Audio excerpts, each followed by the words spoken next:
ਇਹ ਸਾਰਾ ਹੈਗਾ ਮੈਪ ਬਣਾਇਆ ਹੋਇਆ ਜਿੱਥੇ ਇਹ ਲੜਾਈ ਲੜੀ ਗਈ ਸੀ। ਇਹ ਸਾਰੀ ਗੈਲਰੀ ਹੈਗੀ ਹੈ 1999 ਜਿਹੜੀ ਵਾਰ हुई थी कारगिल। जय हिंद। यह है Kargil and Siachen gallery. Kargil and Siachen gallery में आप सभी का स्वागत है, अभिनंदन करता हूँ। दीवार के इस कोने से लेकर उस कोने तक 99 कारगिल वार के दौरान लड़े गए सभी ऑपरेशन को फोटो के द्वारा दर्शाया गया है। आपके पीछे बने छोटे छोटे कैबिन सियाचिन ग्लेशियर की बर्फीली चोटियों पर भारतीय सेना के जवान किस तरह सर्वाइव ऑपरेट करते हैं वहाँ के इक्विपमेंट को दिखाया गया है। 20 सेंटर शोकेस में रखे पाकिस्तानी सेना के कुछ कैप्चर वेपन जिनको आप मेरी ब्रीफिंग के बाद डिटेल में देख सकते हैं। यह एक ट्रेन मॉडल है जिसे किसी भी देश की सेना किसी भी ऑपरेशन को लॉन्च करने से पहले उस इलाके के बारे में जानकारी देता है, जैसे कि मैं भी आपको ब्रीफ कर रहा हूँ। मॉडल पर रेड लाइंस इस इलाके के रोड एंड ट्रैक को दर्शाता है, ब्लू लाइंस इस इलाके की छोटी और बड़ी नदियों को दर्शाता है। मॉडल पर नॉर्थ को एरो के माध्यम से दर्शाया गया है, जबकि वास्तविक नॉर्थ भी इसी दिशा में है। मॉडल पर लाल रंग से दर्शाया गया कुछ उतारी गांव मटियार बिजोड़ मोड़ ये सभी पीओके के गांव हैं और एलओसी भी इन्हीं गांव से होकर गुजरती है। अभी हम ये जानना चाहते हैं कि 99 कारगिल वार हुआ क्यों।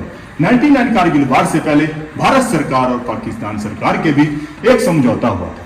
समझौते के तहत कि विंटर के समय ज्यादा हाइट वाले पोस्ट पर किसी भी देश की सेना नहीं रहेगी।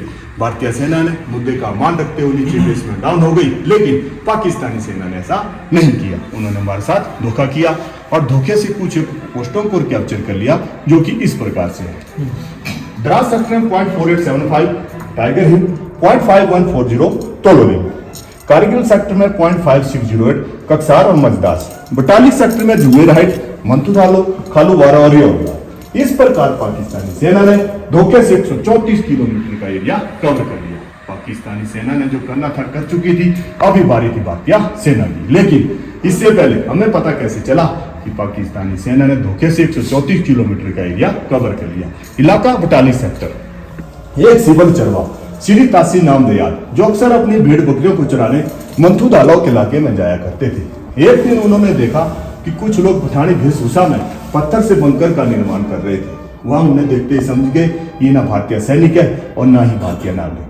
इस बात की सूचना उन्होंने बटालिक सेक्टर में आर्मी बेस में कैंप में दी, जिससे सभी बटालियन एक्टिव हो गई और अपने अपने इलाके में पेट्रोलिंग देखी। इनमें से एक सबसे महत्वपूर्ण पेट्रोलिंग खालूवारा के इलाके में भेजी गई, जिसका नेतृत्व कर रहे थे फोर्ट जाट राइफल के कैप्टन सौरभ कालिया। इनके साथ 10 जवान और भी गए। ये पेट्रोल टीम गई तो सही, लेकिन इनमें से कोई भी लौटकर वापस नहीं आया। इस दौरान द्रास सेक्टर में सेना का एक रखी हेलीकॉप्टर दुश्मन की गोलियों का शिकार हो गया और वहीं पे पिन डाउन हो गया। इन घटनाओं से तीनों भारतीय सेना एक्टिव हो गई और अपने अपने इलाके में ऑपरेशन शुरू किया। इंडियन आर्मी ऑपरेशन विजय, इंडियन एयरफोर्स ऑपरेशन स्पेस सागर, इंडियन नेवी ऑपरेशन तलवार। इंडियन आर्मी ने ऑपरेशन विजय के तहत सबसे पहले द्रास सेक्टर में ऑपरेशन को लॉन्च किया। द्रास सेक्टर में तोलोनी काफी अहमियत वाली जगह थी। इसके एक मुख्य कारण यहाँ से गुजरने वाला श्रीनगर NH जोलीला द्रास कारगिल ऑप्शन जो कि लेह को जोड़ता है, जो कि दुश्मन की सीधी निगरानी में था। अगर हमें आगे का इलाका कैप्चर करना था तो तोलोनी को कैप्चर करना जरूरी था। तोलोनी को कैप्चर करने का टास्क ठारा ग्रेनेडर को दिया गया। ठारा ग्रेनेडर के मेजर राजेश अधिकारी वीरता और बहादुरी से लड़ते हुए तोलोनी के कुछ ही हिस्से को कैप्चर कर पाए थे, लेकिन इस दौरान में वीरता और बहादुरी से लड़ते हुए वीरगति को प्राप्त हो गई। इनकी वीरता बहादुरी पराक्रम जो देखते हुए उन्हें मरणोपरांत महावीर चक्र से सम्मानित किया गया। तोलोनी के बचे हुए हिस्से को कैप्चर करने का टास्क दूसरी बटालियन के कैप्टन विजय थापन को दिया गया। कैप्टन विजय थापन अपनी टुकड़ी के साथ वीरता और बहादुरी से लड़ते हुए तोलोनी को कैप्चर तो किया, लेकिन इस दौरान वो वीर गति को प्राप्त हो गए। उस समय वो मात्र 22 वर्ष के थे। शहीद होने से 2 दिन पहले उन्होंने अपने माता पिता को खत लिखा था, जो कि द लास्ट पोस्ट के दीवार के इस कोने पे लगाया हुआ है, जिसको आप मेरी ब्रीफिंग के बाद डिटेल में पढ़ सकते हैं। फोटो खींच के लेकर अब बारीकी 0.5140 को कैप्चर करने का टास्क 13 जैक राइफल के कैप्टन विक्रम बत्रा को दिया गया। कैप्टन विक्रम बत्रा अपनी टुकड़ी के साथ वीरता और बहादुरी से लड़ते हुए 0.5140 को कैप्चर तो किया, लेकिन इस दौरान वे घायल हो गए और अपने कमांड पोस्ट को 4 शब्द का मैसेज पास किया, ये दिल मांगे मौत। इनका मतलब इनका दिल यहीं पे रुकने वाला नहीं था, इनका दिल और मांग रहा था, वो था 0.4875 को कैप्चर करने से कुछ ही समय पहले वे दुश्मन से लड़ते हुए वीर गति को प्राप्त हो गए। इनकी वीरता बहादुरी पराक्रम को देखते हुए परमवीर चक्र से सम्मानित किया गया। 0.4875 को कैप्चर करना अभी बाकी था। उन्हीं की टीम का एक जाबाज सिपाही राइफलमैन संजय कुमार दुश्मन की गोलियां बरसाती हुई मशीन गन को खींचकर बाहर ले आए और उसी पे काबू पाते हुए दुश्मनों को मार गिराया और जीवित भी लौट कर आए। इनकी वीरता बहादुरी पराक्रम को देखते हुए भारत सरकार द्वारा उन पर वीर चक्र से सम्मानित किया गया। अब बारी थी टाइगर हिल की। टाइगर हिल को कैप्चर करने का टास्क दोबारा 18 ग्रेनेडर को दिया गया। 18 ग्रेनेडर की घातक प्लाटून जिसका नेतृत्व कर रहे थे लेफ्टिनेंट बलवान सिंह। लेफ्टिनेंट बलवान सिंह अपनी टुकड़ी के साथ वीरता और बहादुरी से लड़ते हुए टाइगर हिल की चोटी की तरफ बढ़े। उन्हीं की टीम का एक जाबाज सिपाही ग्रेनेडियर योगेंद्र सिंह यादव, जिनको 17 गोलियां लगने के बाद भी टाइगर हिल पे जाके दुश्मनों को मार गिराया और हमेशा हमेशा के लिए भारतीय झंडे को लहरा दिया। इनकी वीरता बहादुरी पराक्रम को परमवीर चक्र से सम्मानित किया गया। इस प्रकार ऑपरेशन विजय के तहत कारगिल सेक्टर सभी पोस्टों को कैप्चर कर लिया। अब बारी थी पटालिक सेक्टर की। पटालिक सेक्टर में जुबेर हाइट काफी अहमियत वाली जगह थी, क्योंकि भारतीय सेना को आगे बढ़ने का मार्ग यहीं से प्रशस्त होता। जुबेर हाइट को कैप्चर करने का टास्क फर्स्ट बिहार को दिया गया।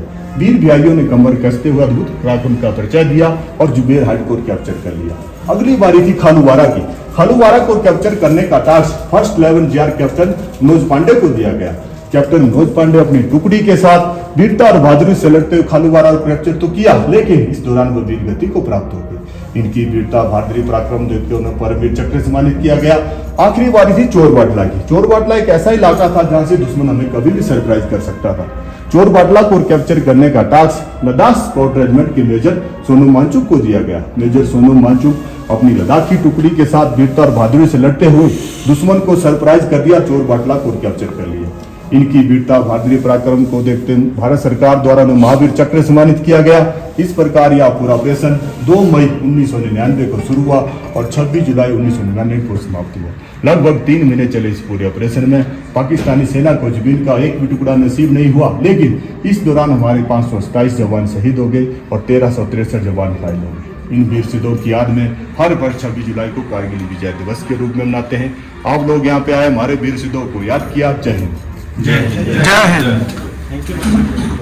सारी इन्होंने कहानी जी दसी है वो हैगी है कि कारगिल वॉर किमें हुई, किमें शुरू हुई, क्यों हुई, तो वो जो सैक्टर आप किमें जिते है, किमें उन्होंने वापस भेजा पाकिस्तान आर्मी को, तो इतने लगे हुए उन्होंने संबंधित जो भी समान उदों वरते गए सी, जिमें हाँ ड्रोन वगैरह वरते गए होंगे, आह उन्होंने जो राशन पानी या तेल तप्पा लैके जाने का समान सी। इस तो बाद अगे जोड़े उन्होंने आह इक्विपमेंट वरते। ठंड क्योंकि बहुत ज़्यादा सी सियाचिन च, तो उस टाइम आह स्नो दे जोड़े होंगे अपने स्नो स्केटिंग वाले, आह सारा समान ये उदों का गर्म सूट से पा के वो क्लाइंब करते होंगे सी। उस तो बाद ये जड़ियाँ उत्थे चलदियां ने अपनी स्कीज, सारा समान ये वो जो बर्फ च काम वाला सी। उदों अपनी फौज ने इस समान के जरिए वो जंग लड़ी सी। आ टेंट पे उन्होंने, ठीक है जी, आ रस्सियां वगैरह ये उन्होंने सूट पे है, इत्थे आ बैग पे है, जो भी मतलब उस वॉर के रिलेटेड जो भी समान सी वो सारा इत्थे इन्होंने रखा हुआ है। एयर पावर च की चलिया सी अपना, ते आ पे है उन्होंने खोए हुए समान।